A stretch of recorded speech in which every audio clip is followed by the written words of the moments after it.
olarak 20 müddete azadlıktan məhrum cəzası təyinləsin.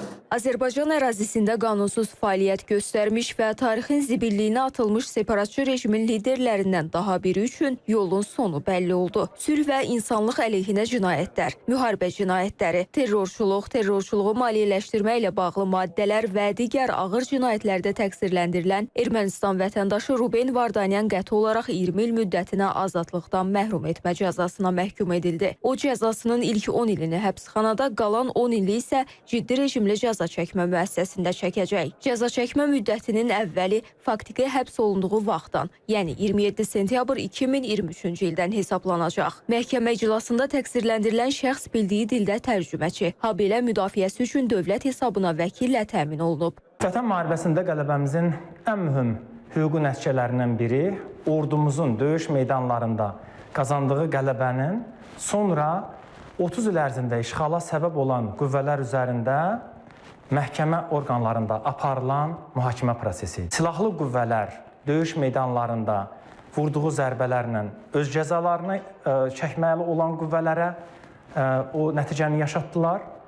Bizim hüquq mühafizə orqanlarımız, ədliyyə sistemimiz, məhkəmə orqanlarımızsa əslində beynəlxalq tribunalların, Haqa tribunalının, Ruanda tribunalının etməli olduğu işləri gördülər.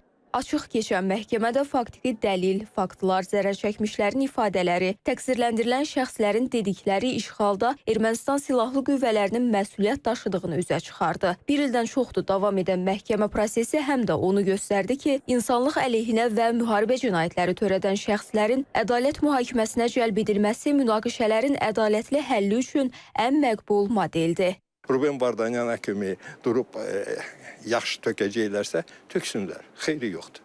Azərbaycan məhkəməsinin qərarı tam sübutla gəlib və onun bundan qaçmaq imkanı yoxdur. Onun yeganə, indi hansı bir müddət keçəndən sonra sülh oldu, özün durub çıxış etdi ki, o günahların anlayır, üzr istəyir, etiraf edir, üzr istəyir və müraciət etsə cənab prezidentə təkcə onun imkanı var ki, onun cəzasını yumuşaltmaq üçün.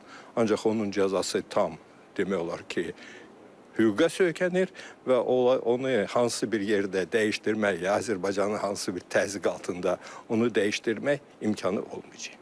Beləliklə, bir zamanlar Xankəndidə qanunsuz xülyalar quran Ruben Vardanyan üçün Bakıdakı məhkəmə zalı gerçəkliyin mənzilinə çevrildi. Qərar qətidir, ədalət bərqərar oldu. Tarix isə növbəti dərsini yaddaşlara həkk etdi.